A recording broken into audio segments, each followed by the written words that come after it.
ప్రజలకు జై భీమ్.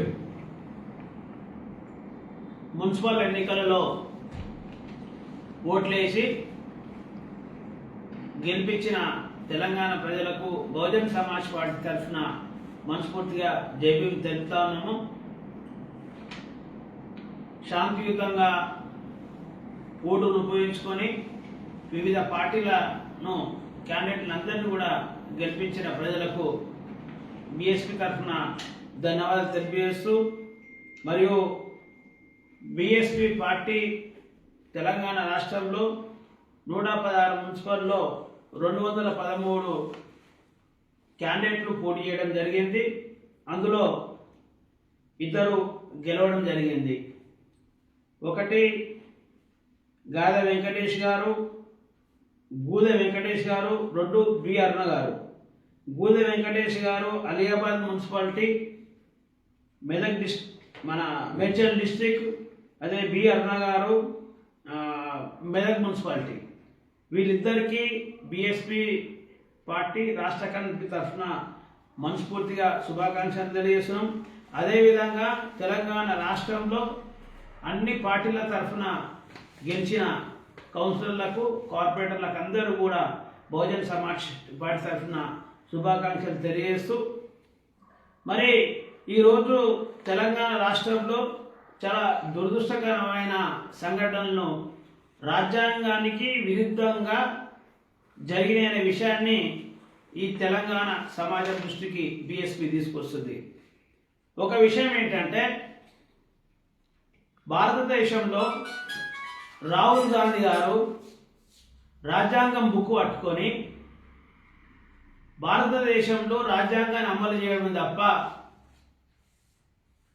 ఇంకొక ఆల్టర్నేటివ్ లేదని, భారతదేశాన్ని రక్షించాలన్నా, భారతదేశ సుపరిపాలన జరగాలన్నా రాజ్యాంగాన్ని అమలు చేయడమే ప్రథమ కర్తవ్యం, చివరి కర్తవ్యం అని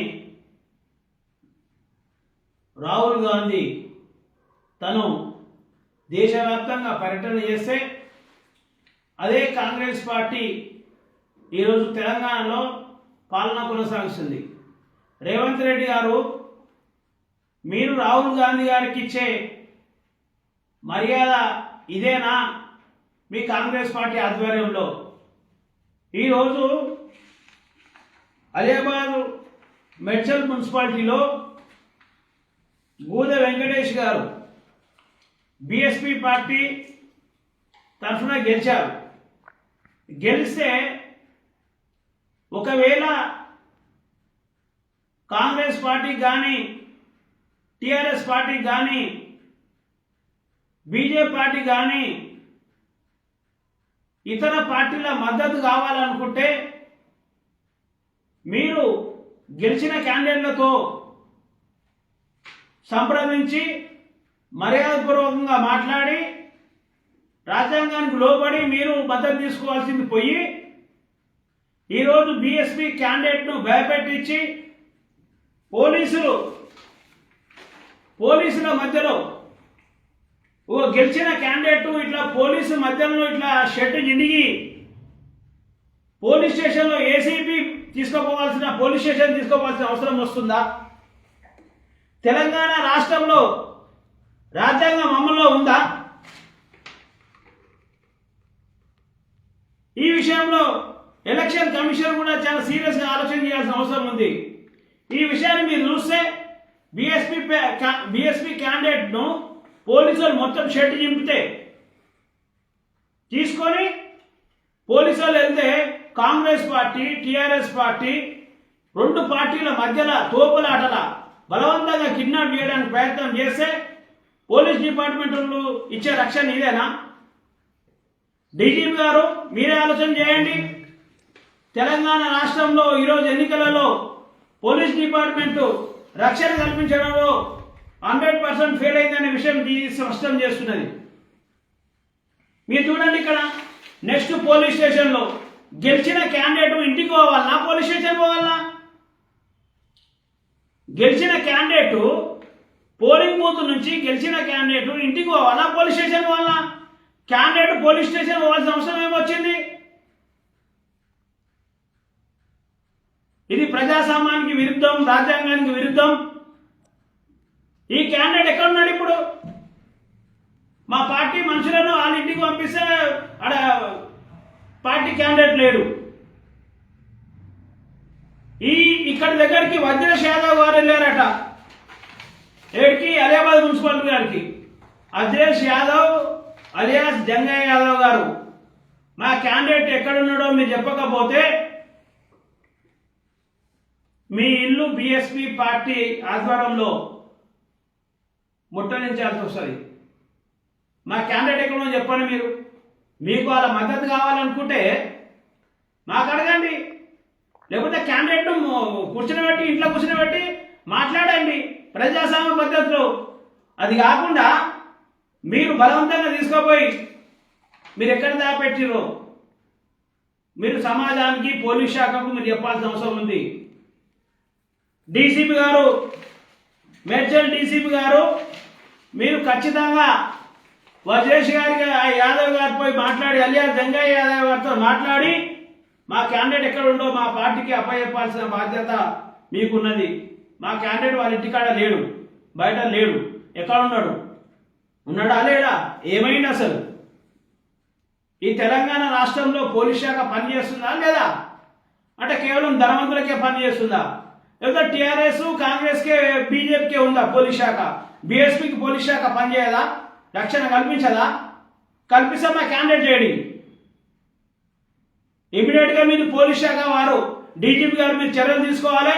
మీరు ఇమీడియట్గా డీసీపీ గారికి, మెడ్చల్ డీసీపీ గారికి ఆదేశాలు ఇచ్చి మా క్యాండిడేట్ మాకు అప్పచెప్పే బాధ్యత మీరు తీసుకోవాలి. లేకపోతే మేము ఖచ్చితంగా 16వ తారీఖు నాడు అసలు ఉన్నాడా లేడా ఒకటి, ఒకవేళ మీరు దాపెట్టి బలవంతంగా తీసుకురాగలితే, ఒకవేళ మేము 16వ తారీఖు నాడు మాత్రం మున్సిపల్కు బీఎస్పీ పార్టీ ఆధ్వర్యంలో రాజ్యాంగబద్ధంగా చట్టానికి లోబడి బీఎస్పీ పార్టీ పెద్ద ఎత్తున ఆందోళన జరిపిస్తుందనే విషయం కూడా స్పష్టం చేస్తున్నాం.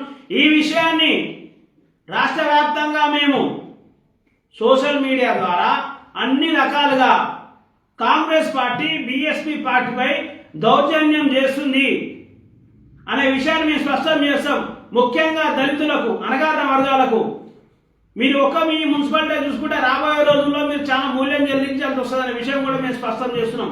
కాబట్టి ఇమ్మీడియట్గా మీరు మా క్యాండిడేట్ ఎవరైతే ఉన్నారో వెంకటేష్ గారిని ఇమ్మీడియట్గా మీరు రిలీజ్ చేయాలా, వాళ్ళ ఇంటికి పంపించాలి, మా పార్టీకి అప్పచెప్పాలి.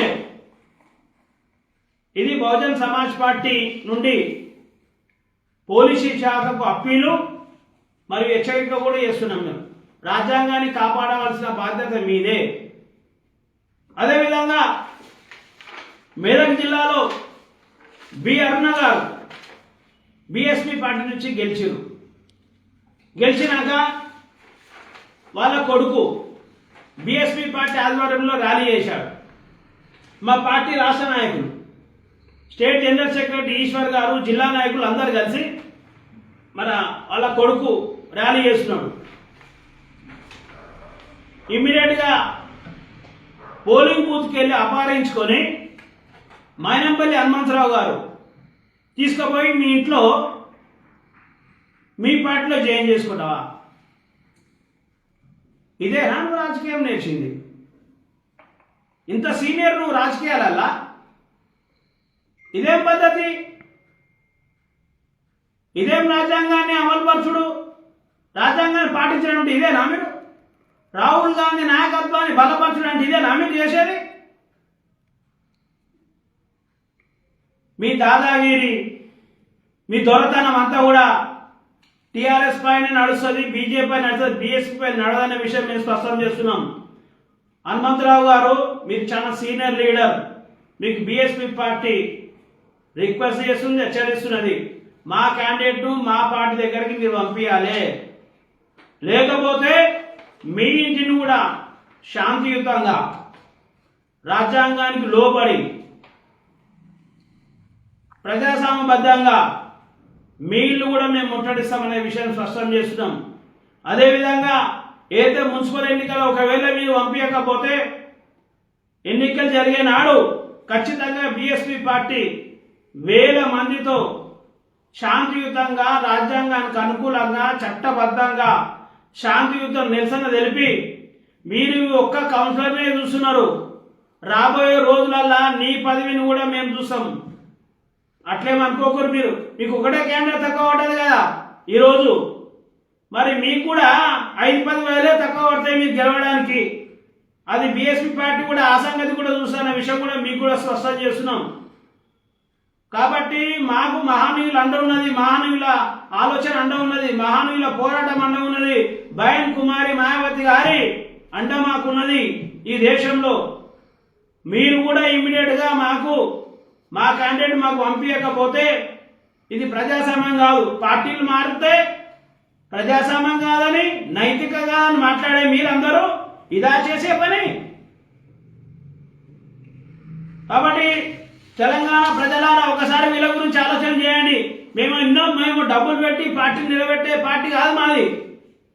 మీలాగా మేము త్యాగాలతో నిలబెట్టే పార్టీ. పూలే, సాహు మహారాజ్, పెరియార్, నారాయణ గురు, బాబాసాహెబ్ అంబేద్కర్, మాన్యవర్ కాంశీరామ్ గారు వాళ్ళ జీవితాలన్నీ త్యాగం చేసి ఈ దేశంలో అణగారిన వర్గాల బంగారు భవిష్యత్తు కోసం వాళ్ళ జీవితాలు త్యాగం చేసి నిర్మించిన పార్టీ. బయన్ కుమారి మాయావతి గారు ఇప్పటికి కూడా తన జీవితాన్ని మొత్తం సర్వస్వం త్యాగం చేసి ఈ దేశంలో అణగారిన వర్గాల ఒక గొంతుకున్న నడిపిస్తున్న పార్టీ బహుజన్ సమాజ్ పార్టీ. అట్లాంటి పార్టీ క్యాండిడేట్లను తీసుకోవడానికి మీకు మనసులో వచ్చింది. రాజకీయ అవసరం ఉంటే మీరు మాట్లాడండి, పార్టీతో మాట్లాడి తీసుకోవాలి. కానీ దౌర్జన్యంగా తీసుకోకపోతే ఈ దౌర్జన్యాలు సహించేది కాదు. అంటే తెలంగాణ రాష్ట్రం వచ్చింది దౌర్జన్యం చేయడానిక? టీఆర్ఎస్ పార్టీ దౌర్జన్యం చేస్తుందని కాంగ్రెస్ పార్టీ ప్రచారం చేసి ఈ రోజు మీరు అధికారంలో వచ్చి మరి మీరేం చేస్తున్నారండి ఈరోజు? ఇది మీ దౌర్జన్యం కాదా? ఇది ఒక క్యాండిడేట్ పోలీసుల మధ్యలో ఉంటాడు అంటే చెట్టు తినిపోతుందా గెలిచిన క్యాండిడేట్? కాబట్టి డీజీపీ గారికి మీరు ఇమ్మీడియట్ గా మా క్యాండిడేట్లను మాకు అప్పగించే ప్రయత్నం మీరు చేయాలని మేము ఆ లోకల్ డీసీపీ గారికి, మెదక్ డీసీపీ అకౌంట్ ఉన్న వాళ్ళకు కూడా మీరు ఆదేశాలు ఇవ్వాలని సీఎం గారు కూడా మేము రిక్వెస్ట్ చేస్తున్నాం. రేవంత్ రెడ్డి గారు మా క్యాండిడేట్లను మాకు అప్పగింపేటట్టు మీరు చేయండి. బీఎస్పీ పార్టీ ఇది పేదల పార్టీ, అణగారిన వర్గాల పార్టీ, మహానీయుల మార్గంలో, బాబాసాహెబ్ అంబేద్కర్ మార్గంలో నడిచే పార్టీ. మేము చాలా కష్టపడి బాధపడి నేను గెలిపించిన క్యాండిడేట్లం. మా గుర్తు కూడా డబ్బులతో నిలబడ్డ గుర్తు కాదది. పేదలు ఈ దేశంలో అణగారిన వర్గాలందరూ కూడా తిండి లేని వాళ్ళందరూ ఓట్లేసి ఆ ఏడు గుర్తు నిలబెడుతున్నారు. అది అణగారిన వర్గాల ఆత్మగౌరవం చిహ్నం. అది ఏను గుర్తు అంటే దాన్ని ఇట్లా తీసుకోవడం కరెక్ట్ కాదు. రాబోయే రోజులలో చాలా ఇబ్బంది ఎదుర్కొంటాం. కాబట్టి బీఎస్పీ పార్టీ చూస్తూ ఊరుకుంటుందంటే అది పొరపాటే. కాబట్టి దయచేసి మా క్యాండిడేట్లను మాకు మీరు అప్పచెప్పకపోతే ఖచ్చితంగా పెద్ద ఎత్తున ప్రజాస్వామ్య పద్ధతిలో చట్టపరంగా రాజ్యాంగానికి అనుకూలంగా మా ఈ పెద్ద ఎత్తున నిరసనలు ఉంటాయి. ఇది రాష్ట్ర వ్యాప్తంగా ప్రచారం చేసి మేమేం చేయాలో మీ పార్టీకే నష్టం జరుగుతున్న విషయాన్ని కూడా స్పష్టం చేస్తూ మీరు ఇమ్మీడియట్ గా రేపు ఈవినింగ్ వరకు మా క్యాండిడేట్లు మా దగ్గరకు వచ్చేటట్టు, మా క్యాండిడేట్ ఇళ్ళ దగ్గర మా క్యాండిడేట్లు ఉండేటట్టు మీరు చేయాల్సిన అవసరం ఉంది. లేకపోతే బీఎస్పీ పార్టీ ఆధ్వర్యంలో పెద్ద ఎత్తున నిరసన జరుగుతాయన్న విషయాన్ని తెలియజేస్తూ సెలవు తీసుకున్నా. జై భీమ్, జై భారత్.